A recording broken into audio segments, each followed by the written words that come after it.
Aqui há Romanos. O podcast que fala de costumes da Roma antiga que resistem até aos nossos dias.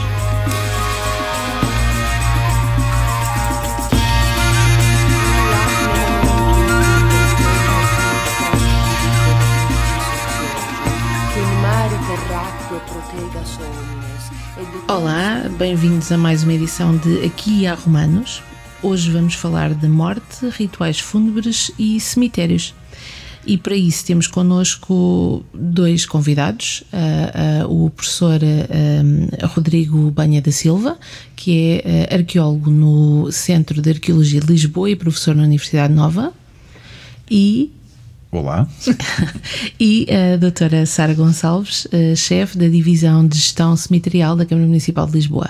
O meu nome é Gisela Monteiro, trabalho na Divisão de Gestão Cemiterial de Lisboa e vou estar convosco a fazer esta conversa sobre, na prática, sobre os cemitérios e a morte agora e nos romanos, e se calhar começávamos mesmo por aí, não é? Como é que era o cemitério, a necrópole agora e na época romana? Na época romana, os romanos têm um conceito do espaço diferente do nosso. Eles não definem uma área cemiterial, eles definem uma área por oposição, que é a área dos vivos, que é uma área protegida e dedicada aos deuses, com um limite, isto nas cidades. E, portanto, no seu exterior é a zona onde é permitido fazerem-se práticas fúnebres.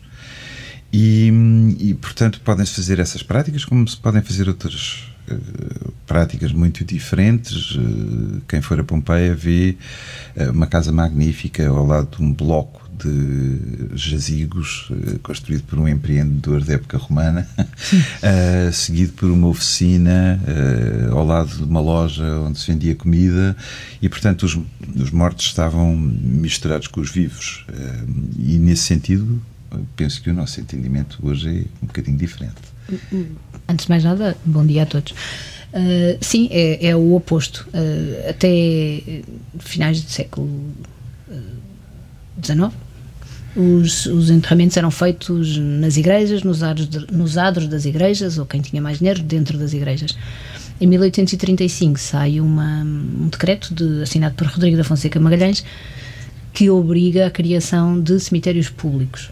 Portanto, isto foi uma lei que demorou muito tempo a ser concretizada e aplicada. Houve muitas convulsões sociais à volta do assunto, mas na verdade é o contrário disso. Portanto, este decreto vem impor a criação de espaços morados, que são os únicos locais onde passa a ser permitido fazer enterramentos. Há exceções nas capelas que existem às vezes nas quintas, aos panteões, algumas coisas dessas, mas a regra passa a ser a criação de espaços fora das cidades, preferencialmente, em locais altos e arejados. Isto não está escrito desta forma, mas no fundo é altos e arejados porque para não contaminarem lençóis freáticos e para o cheiro não se sentir dentro das cidades. Portanto é diferente dessa convivência. Passamos a tratar disto mais como uma questão também de saúde pública. Porque também a morte vive-se de maneira muito diferente, não é? Aquilo que era a morte e a forma como se vivia, onde é que se morria, como é que se morria na época romana, não é a mesma coisa que se passa hoje em dia, não é? Sim, embora nós tenhamos uma certa tendência para meter num saco muito grande e muito genérico 1500 anos de história, que no caso lisboeta são apenas 700. Mas que é o seguinte, quando falamos em romanos, convém ter presente que os romanos são, século I, século II, 10 milhões de pessoas entre o Atlântico, onde nós estamos, e o Iraque atual, ou a Síria atual, e que dentro desse espaço geográfico tão amplo, com tanta gente, há matrizes culturais muito diferentes. É como se fossem aquelas mantas de patchwork, onde cada pedacinho é um resto de qualquer coisa, que depois é cozido a outro resto de qualquer coisa, formando um padrão em que depois no seu conjunto, quando olhamos, é uma colcha. É um bocadinho a ideia do que seria o Império Romano. Obviamente que por causa disso também as noções que existem sobre a morte em período romano são muito diferentes. Para a época histórica e com os textos que são sempre limitados por quem sabe escrever, nem toda a gente sabe escrever em época romana, mas temos testemunho, por exemplo, ainda no século I e início do século II, de o poeta Marcial, que nos fala de uma concepção que era muito, muito corrente em época romana, de que a ânima, aquilo que nós chamamos alma, mas nós vemos como mais físico, eles veem mais como energia vital que anima o corpo, se transportava depois de uma série de peripécias para o céu e nascia uma nova estrelinha no céu. E como diz o poeta Marcial, que é um bocadinho cínico, sim, e provavelmente ateu, contei essa história e depois disse, isto são histórias para criancinhas, quer dizer, convenhamos que ninguém acredita disto. Obviamente que há o poeta Marcial, como há o imperador Marco Aurélio, que é profundamente crente nessa energia e nesse espaço celestial onde as almas se reúnem, como também em época romana, convém não esquecer, o cristianismo no século III já se encontra bastante disseminado e vai ser claramente maioritário nos núcleos urbanos, mas não só. Ao longo do século IV e vai nos marcar. Portanto, existem muitas concepções sobre a morte, como existem muitas formas de tratar o corpo humano durante a época romana. Pois estamos a falar efetivamente de um período muito vasto e de um ponto de vista geográfico, como referiu, muito amplo.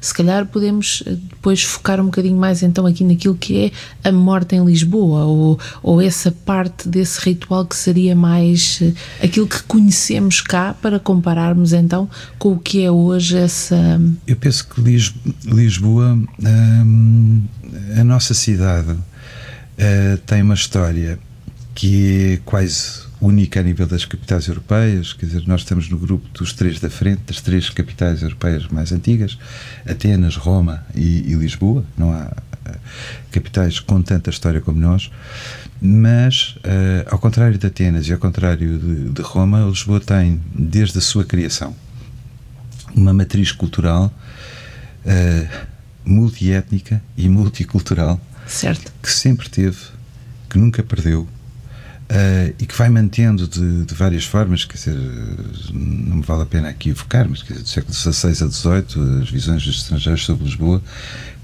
diziam que Lisboa parecia um tabuleiro de xadrez, com os espaços brancos e negros e todos misturados, mas se recuarmos para a Idade Média, temos o Reino de Portugal e os nossos valorosos portugueses comemorados nacionalisticamente, mas temos a comuna judaica importantíssima, certo, temos uma comuna islâmica importantíssima. Se formos para a época islâmica, temos os moçárabes, que são cristãos. Se formos para a época romana, temos aí um espaço de alguma homogeneidade de imagem, mas depois temos uma grande diversidade na realidade. Temos pessoas de extração antiquíssima indígena, temos pessoas de extração antiquíssima de colonos que vieram da Península Itálica nos séculos II e I a.C., como temos pessoas que vieram atraídas pelo Porto, que era Lisboa, que é um espaço cosmopolita onde se encontram todas essas culturas. Isso leva a que, para o caso de Lisboa, nós tínhamos uma prática sob uma capa de romanidade efetiva, mas depois, no detalhe, mesmo quando não sabemos explicar muito bem, temos alguns casos que fogem à norma.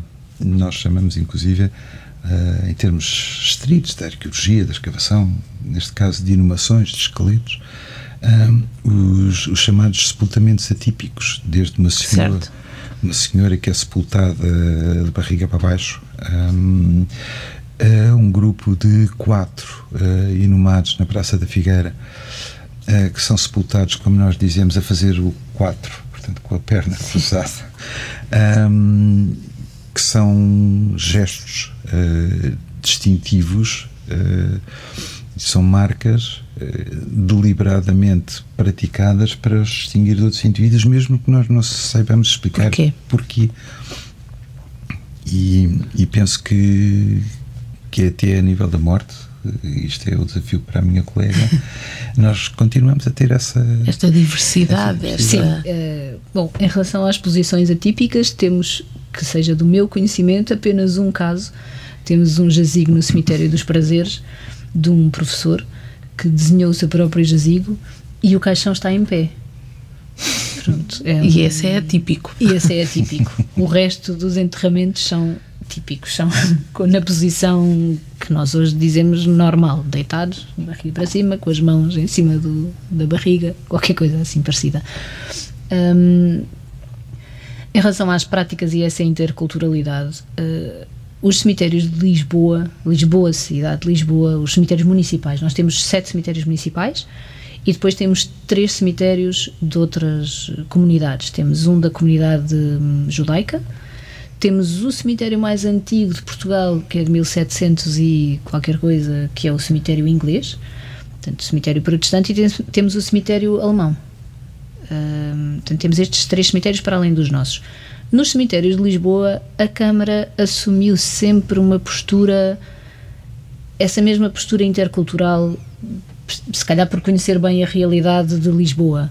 Portanto, a maior parte dos cemitérios são católicos, os cemitérios do país são católicos, os nossos têm, a maior parte deles tem uma capela, mas não são cemitérios, pelo menos até hoje não encontramos nenhum registro de que o cemitério em si tenha sido benzido, sacralizado.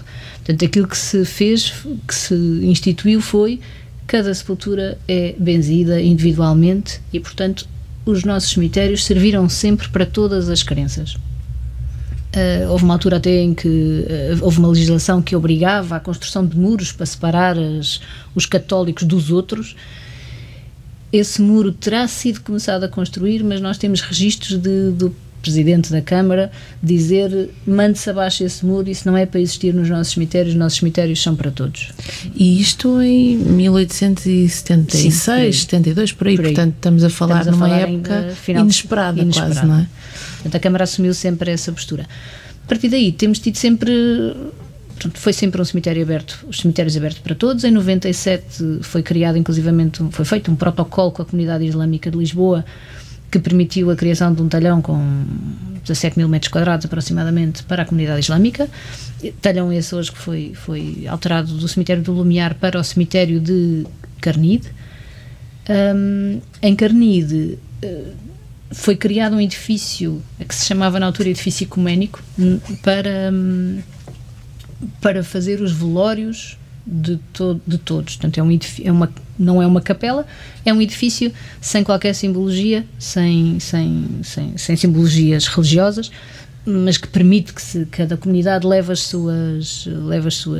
seus símbolos e os ponha nas salas. Hoje em dia, este edifício não foi utilizado durante muitos anos, ou foi muito pouco utilizado durante muitos anos. Agora construímos um crematório e estamos a reabilitámo-lo. Esperamos abrir muito brevemente, estamos a contratar a equipa que vai permitir que ele entre em funcionamento, mas temos a comunidade, já fizemos uma série de velórios da comunidade islâmica, da comunidade hindu, da comunidade de Jeová, de várias comunidades evangélicos, e que nos permite perceber estas crenças todas, e portanto vai ser um edifício também assim um bocadinho, essa mistura dessas culturas todas que o Rodrigo falava, que é a cidade de Lisboa, que encontram ali o seu espaço, porque Lisboa não tem, os velórios são em salas normalmente acopladas às igrejas e, portanto, não há espaços para que cada uma destas comunidades possa realizar os seus velórios. Não, e no fundo é uma recuperação da herança, uma manutenção, talvez a palavra mais correta seja uma manutenção dessa herança de multiculturalidade. E falando na questão do crematório, isto leva-nos também aqui a uma ideia do cremação versus inumação, que é uma realidade agora e que também era uma realidade nesta época que estávamos aqui a falar, não é? Sim, em época romana, e para o caso de Lisboa, nós temos as duas práticas. Temos a prática da inumação e da cremação, sendo que nas sepulturas mais antigas que conhecemos, que datarão ali dos finais do século I a.C., primeiras décadas a seguir à nossa era, há uma mistura das duas práticas de inumação e cremação. Depois há uma tendência, a partir dos meados do século I, para um predomínio, uma quase exclusividade da cremação como prática ritual, que se vai manter até ali aos finais do século II, quando começam a ressurgir as inumações. E quando chegamos ao século III, o cenário já se inverteu, ou seja, já temos umas inumações predominantes, umas cremações. Nota-se que as cremações são muito mais caras, não é? Que é preciso escolher a madeira, é preciso erguer a pira. Normalmente havia, em época romana, e terá havido com certeza em Lisboa, pessoas dedicadas ao exercício profissional de atividades funerárias, e portanto especializadas em preparar estes rituais, em preparar o velório, em preparar o cortejo fúnebre e a própria sepultura. Mas portanto no século III há uma retoma com muita força da inumação, que se torna dominante, para no século IV, em parte fruto também do cristianismo triunfante, mas não só, a inumação vir-se a tornar quase exclusiva, e depois, já mais para a frente, absolutamente exclusiva. Que é um bocadinho... Sim, é um bocadinho o que acontece aqui em Lisboa. O primeiro, não só Lisboa, o primeiro crematório em Portugal foi no Alto São João. A primeira proposta de construção é de 1911. O crematório acabou por só ser construído em 1925. Também tivemos aqui a Primeira Grande Guerra, que portanto, não havia metais, não havia como produzir o forno veio da Alemanha. Portanto, a primeira cremação é em 1925. O forno trabalhou até 36 e depois foi encerrado. Não há razões claras deste encerramento, ou por falta de procura, ou por falta de manutenção, ou razões políticas, não sabemos, mas fechou. Portanto, até 85 não houve mais cremação em Portugal, com exceção de algumas cremações feitas em Pira, precisamente pela comunidade hindu, peço desculpa, que eram realizadas fora de horas no cemitério do Alto São João. Em 85 o forno foi reativado e a partir daí foi um crescendo de procura. Sendo um país maioritariamente católico, houve muita relutância na adesão à cremação. Embora o Concílio do Vaticano II, desde 63, permita a cremação, não é uma coisa que fosse aceite naturalmente. Portanto, foi preciso aqui um trabalho também em conjunto até com a Igreja de explicar às pessoas que a cremação era possível e permitida. Hoje em dia o Papa Francisco aquilo que diz é: façam a cremação, mas mantenham as cinzas no cemitério. É importante que as cinzas se mantenham neste local supostamente sagrado para se poder fazer o culto. Portanto, hoje em Lisboa temos uma taxa de 60% já de cremação. Portanto, isto permite-nos, tudo o resto é inumação, ou na terra ou em jazigos, mas maioritariamente na terra, a inumação, mas temos uma taxa de 60% de cremação, e que está estabilizada porque os nossos fornos também não podem fazer mais cremações e porque já há muitos fornos aqui à volta e, portanto, não prevemos que esta taxa agora suba muito.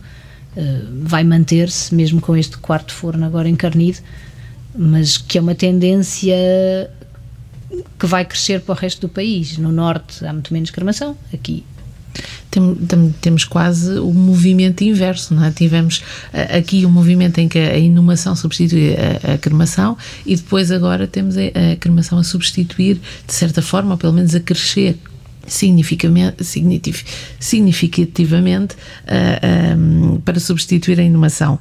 O que nos leva também à questão de, ok, e agora o que é que eu faço com as cinzas, não é? Porque temos, no fundo, nós continuamos a ter a mesma noção da época romana dos columbários e não é? O que é que eu faço para responder até essa questão do Papa Francisco, e agora as cinzas? Sim, em época romana, os romanos têm uma particularidade. Quando olhamos para um monumento romano, e nós aqui na região temos um muito bem conservado, no Concelho de Loures, com os nichos laterais ainda preservados e parte do teto, mas quando olhamos para aquele monumento pensamos que aquele monumento é sacralizado. Isso não é verdade. Na época romana, os monumentos, por mais magníficos que fossem, não eram sagrados. O que era sagrado era justamente as cinzas. Mais ainda, Nessa cremação, nós hoje temos outro tipo de preocupações, praticando às vezes gestos muito parecidos. Ou seja, faz-se a incineração e a cremação, a redução a cinzas e carvões do corpo todo, na época romana como hoje. A diferença é que na época romana a crença religiosa fazia com que depois houvesse um ritual associado de recolha de uma parte da cremação, não necessariamente até só dos pedacinhos do corpo, os pedacinhos do corpo, pedacinhos dos objetos que tinham sido depositados na pira, para um pano de linho branco, que esse sim era sacralizado, e essa parte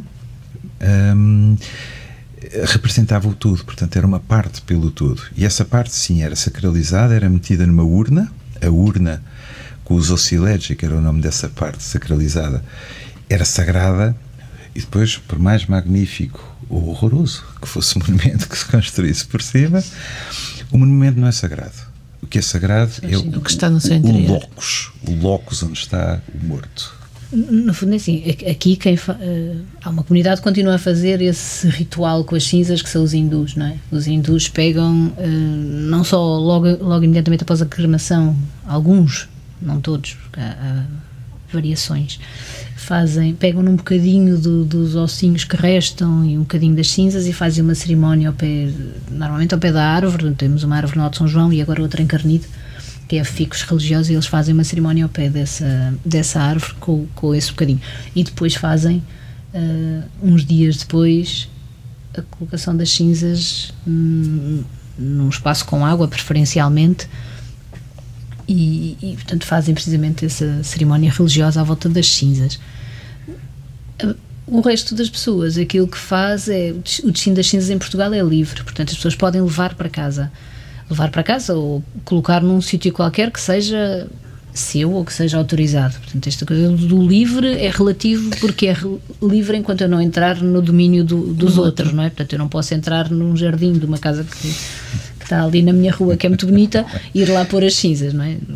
Não sei que seja. Daí a questão de não se poder pôr no mar, porque está sob a jurisdição da capitania. Portanto, esta é a teoria é livre, mas pronto. As pessoas, quando levam, nós percebemos que muitas pessoas, algum tempo depois, se arrependem e voltam a trazer as cinzas para o cemitério, porque não encontraram o tal espaço que lhes fazia sentido, ou porque ficaram cansados de ter as cinzas dentro de casa, em cima da lareira, ou seja lá do que for, que continua a haver muita gente guardado no armário. Nos cemitérios, as pessoas podem pôr as cinzas ou nos nichos, os columbários, temos também, usamos a mesma palavra que ainda do tempo romano, os columbários, ou podem pôr em cendrários, que temos duas tipologias, uns jardins ou uns espaços coletivos. Os cendrários são sempre espaços coletivos de deposição anónima das cinzas. Portanto, as cinzas, quando vão para estes espaços, não são recuperáveis. Portanto, não têm nome, não temos espaço até para ter nome. Esse é um dos problemas em Lisboa, não é? Não há... Aliás, eu acho que a cremação também cresce muito por esta razão. Há pouco espaço, há poucas opções. Claro. Dentro das cidades, como no Japão, 99% das pessoas são cremadas. Não há espaço. Na China, parecido, não é? Mas continua-se a celebrar o morto, não é? Portanto, continua a haver o Dia dos Finados para nós, ou continua a haver, ou havia, não continua a haver uma celebração que os romanos faziam para celebrar os seus antepassados que tinham falecido. Sim, em absoluto. Os romanos não tinham férias, os romanos tinham festas de matriz religiosa, e tinham sobretudo duas, as Parentalia e as Ferialia, que eram ocasiões em que se devia ir honrar os seus entes queridos, os seus antepassados. Mas para além disso, os romanos também tinham o chamado Dies Natalis, ou seja, o aniversário ou do falecido, o aniversário da morte portanto, do ente querido. E nessas datas festivas, neste Dies Natalis, era suposto que a família se deslocasse ao túmulo do falecido e praticasse uma refeição fúnebre, o chamado silicérnio, e onde o morto também tinha o seu quinhão.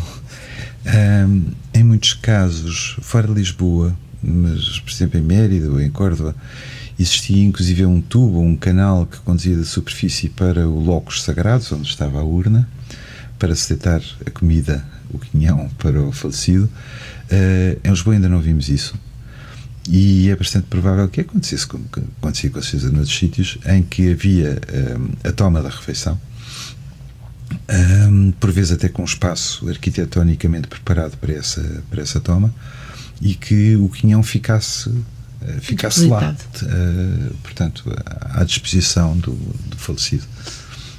Não, é engraçado, por exemplo, em Timor, eles fazem no dia de Todos os Santos, portanto, que eles chamam o Dia das Almas, eles cozinham durante o dia as refeições que a alma gostava, fazem em casa, não fazem no cemitério, mas ainda hoje fazem isto. Cozinham as refeições que ele gostava, deixam-nas até para lá da meia-noite, precisamente para o morto poder comer tudo aquilo que quiser, e depois comem eles, depois da meia-noite, as refeições que prepararam para o morto. Pronto, estas práticas cá em Portugal eu também não conheço, há várias culturas que celebram o Dia dos Mortos de uma forma muito intensa. Os asiáticos, os indonésios também retiram as múmias, vestem as múmias. No México, o famoso Dia dos Mortos, não é? Que é património da Unesco, o Dia dos Mortos do México. Do mexicano. Cá em Portugal, as pessoas continuam a ir aos cemitérios, mas a verdade é que cada vez menos. Se calhar também estes 60% da cremação também já têm uma postura diferente e o seu impacto, não é? Mas nós temos fotografias de épocas de finados, mesmo já do início do século XX, com as ruas cheias de gente, a meio do século XX, com as ruas cheias de gente. Hoje em dia há gente nos cemitérios, há mais gente do que no resto do tempo, mas não é a mesma coisa. O 2 de novembro não é o 2 de novembro, não é o 2 de novembro, não é o que era. Pronto, lá fora, nas aldeias, ainda há muito as sepulturas têm que estar todas muito arrumadas, muito arranjadas, com muitas flores. Cá em Lisboa já não é a mesma coisa.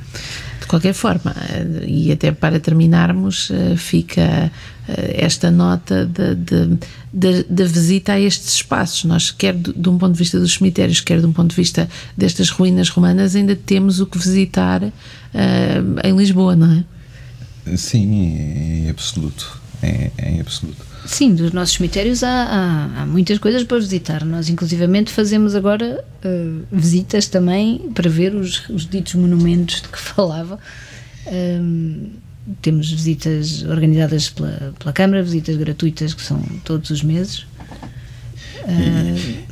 E temos as inscrições, que são uma herança romana tão importante, ou seja, comemorar a memória do morto, o nome do morto, é manter a sua memória viva.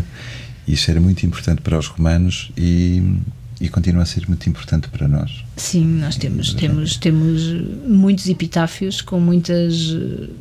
Alguns até com histórias engraçadas. Muitos são comum, não é? Aqui jaz a minha mulher, não sei o quê, o filho querido. Continuamos a ter inscrições em latim. E continuamos a ter inscrições em latim. E com abreviaturas também. Com abreviaturas. temos histórias muito engraçadas. Temos uma senhora que se casou 3 vezes e nos prazeres, e toda essa história dos vários casamentos, e do primeiro marido que morreu e do segundo marido que morreu, tudo isso está inscrito no seu epitáfio. No seu epitáfio. Portanto, os epitáfios também nos mostram muito daquilo que eram a memória das pessoas, do que era a vida deles, não só as memórias profissionais, que as pessoas gostam de enaltecer aquilo que fizeram de muito bom em vida, mas muito estas coisas pessoais Por outras palavras, ainda há muito de romano em nós. Isso, ainda há muito de romano em nós. Muito obrigada a todos e até um próximo podcast. Muito obrigado. Aqui há Romanos é um podcast da Agenda Cultural de Lisboa. foi idealizado e produzido em parceria com o Centro de Arqueologia de Lisboa para assinalar o 10º aniversário da criação deste equipamento da Direção Municipal de Cultura da Câmara Municipal de Lisboa. A sonoplastia e genéricos são da autoria de Fernando Figueiredo. A coordenação é de António Marques.